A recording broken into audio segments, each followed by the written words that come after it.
You are not there to save the world. And there are some things which I think are not your responsibility. So you are an SEO auditor and you have been hired to audit the website. My approach is very detailed, very comprehensive. I try to look at all the aspects of the website possible. However, there are some things still which I think are not your responsibility. You are not there to save the world. And there are some things that are outside of your responsibility. Of course, this is a little bit fluid. It all depends on the situation, the client, the scope, all of that. But if I were to name a few things that I think an SEO audit shouldn't check, does not have to check unless you have those skills and they want to pay you extra for, would be all of those server related issues like server security, maintenance. SEO audit can highlight issues which are related to server response times or like HTTPS implementation, mixed content. But I don't think it should cover like ongoing server maintenance, like firewall settings, security protocols. Those I think require IT and cybersecurity expertise.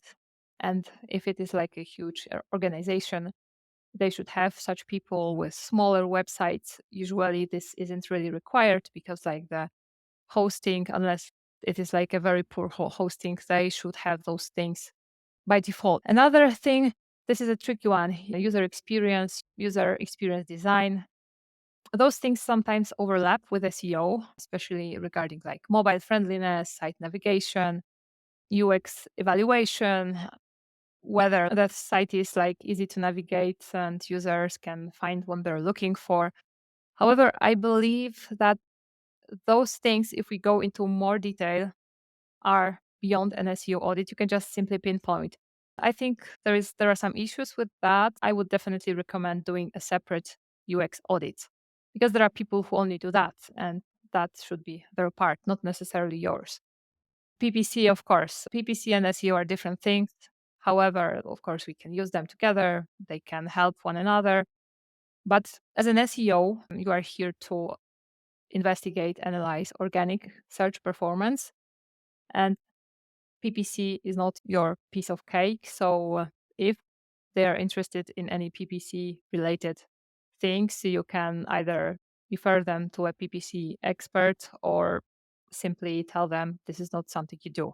With some websites, there are some legal compliance things to take into account, like, for example, GDPR, CCPA, those things. Some of them are in California, some of them are in Europe. You should know more or less that cookie notification is something you should have if you have users from Europe.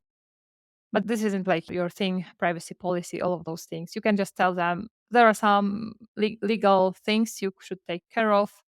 Consult it with your lawyer. I am not a lawyer, I am an SEO. Social media, the same thing. Your task is not to assess social media, how they perform. You are here for organic traffic. So, social media, I wouldn't even try to provide any advice on that because I'm not an expert. I can just tell them you should hire someone who really knows that or something like that. Another thing is advanced web analytics setup. This can become very tricky with bigger websites when there's a Google Tag Manager and a lot of people have access. There are like different scripts in that, different tracking solutions, very advanced reporting. Sometimes it is very complicated. And you as an SEO, of course, you should review the basic implementation, whether GA4 works, whether it tracks goals, whether those goals make sense. But I don't think it is your duty to set up advanced tracking, custom reporting, and all of those. There are people who do only that, and they should be doing that.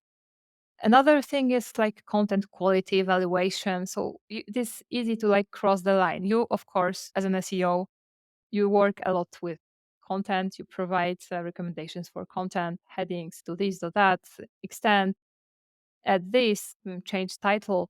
But you are not here to evaluate their content. And you can say that you have thin content, you lack keyword optimization, but you shouldn't be like advising them on like you should add more brand voice, different perspective. Quality control of content should be handled by content specialist editors, not yourself. And you have to be very careful.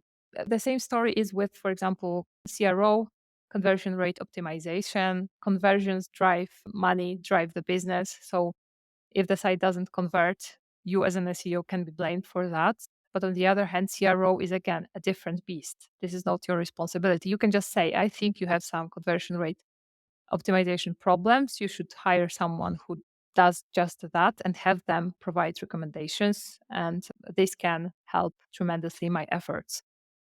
And you need to be able to set clear boundaries of what you do and what you don't. Because if you show too much goodwill, I'm not saying you shouldn't, clients will start, especially the ones you have on a longer basis, they will slowly want to more and more without necessarily paying you for that. So you can provide a brief if this is something you agreed to do for the article.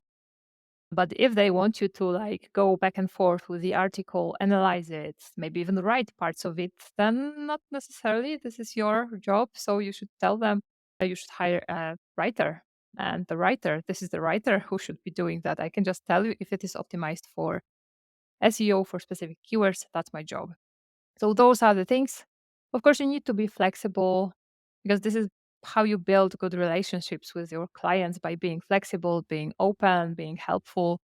But on the other hand, you don't want to end up working for free or overworking, and because this will not benefit you in the long run, because you will feel overwhelmed and frustrated and you will simply stop liking what you do. I have made that mistake many times because I cared so much about the client, making them happy, that I over delivered so much at the cost of my own kind of energy life. I did that mistake many times. And that's why this is also one of the reasons why I decided to now start focusing on teaching others the craft of SEO auditing and doing client work like half of the time, not full time, because I think this is the great way to live. But on the other hand, I think I have these tendencies of over delivering too much. I now am way better at creating boundaries, but still, I think you need to be very careful with that. So that's all for this video.